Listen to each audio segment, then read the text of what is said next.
Hey guys, welcome back to day 6 called Rewrite the Narrative. We become what we behold. On this specific day, we talked a lot about our thoughts, right? And thoughts are powerful. Thoughts create feeling and then behavior, and then we act.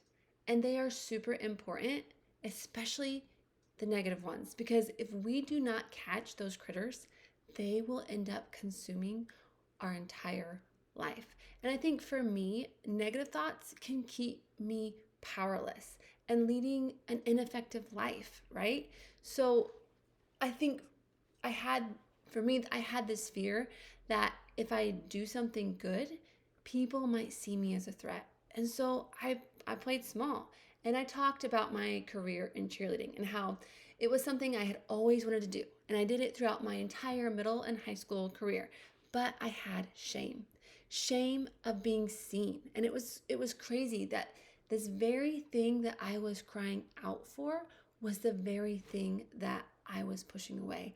And I had a desire to be seen and to be loved and accepted and to belong like we all do.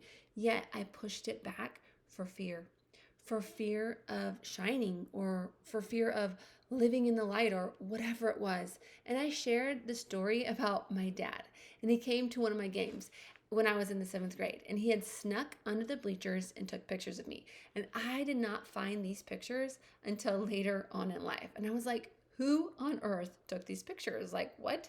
And I found out it was my dad. He had snuck in and took pictures of his daughter because he knew I didn't want him to be there and I didn't want him to see me. And that was just shame. And I love that I had found these pictures later in life because it gave me a sense of identity and belonging. That very thing that I was crying out for, my dad, like our father, who we need to experience that with our earthly parents, because our relationship with our earthly father, it certainly correlates with our relationship with our heavenly father. And I know a lot of us, we didn't have that growing up, but I am here to tell you that even if your earthly father, he didn't give that to you, your heavenly father is going to give it to you. So this for me was such an identity piece and in my life, and it brought, like I said, a sense of acceptance, and it had spoke to the broken parts of my heart. And isn't it just like a good dad to adore his kids?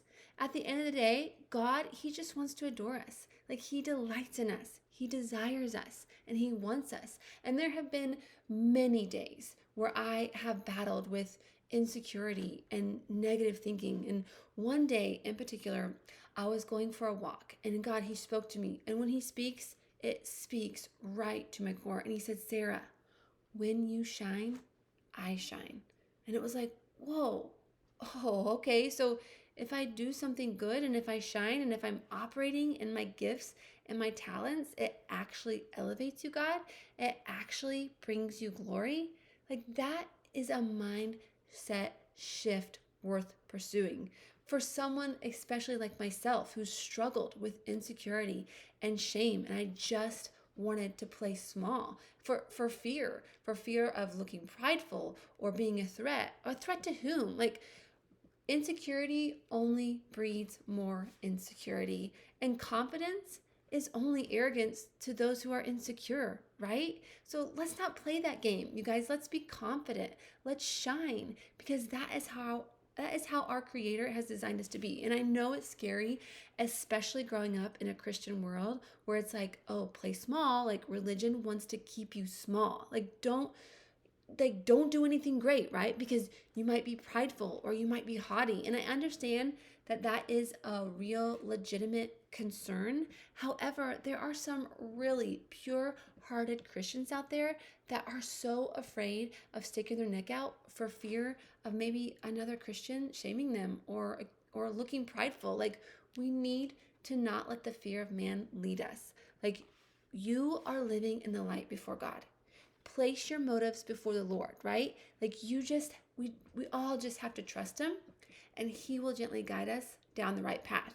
And also I talked about, can you imagine a painter displaying his work at a museum and then someone looks at it and says, "Wow, these paintings are hideous. Look how awful." And I would imagine that painter, he would be deeply grieved. And God, he is the painter. Jesus, he is our model, and we are the display, right?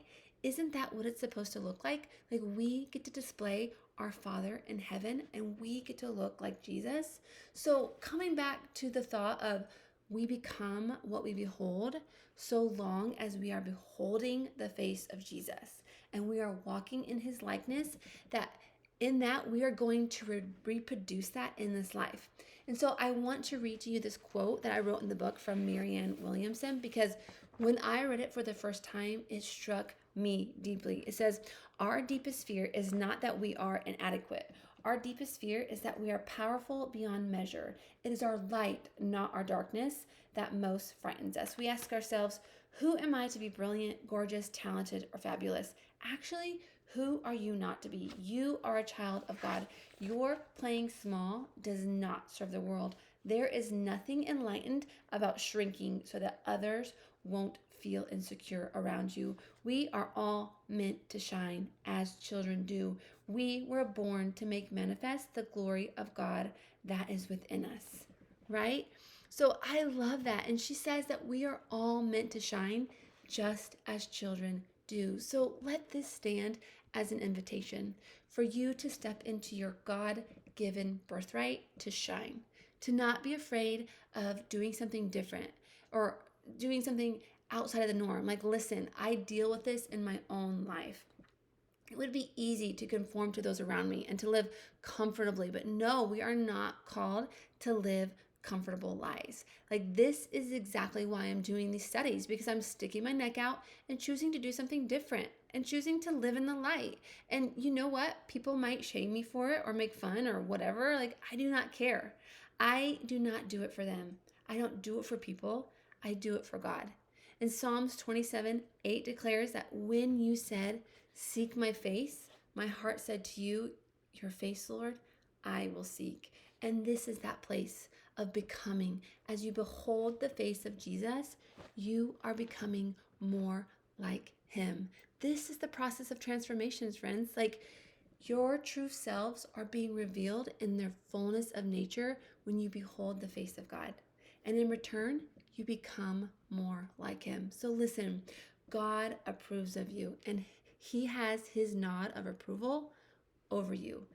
Learn to live from that place of approval and acceptance. So thanks for joining me today, and I will see you tomorrow at day 7.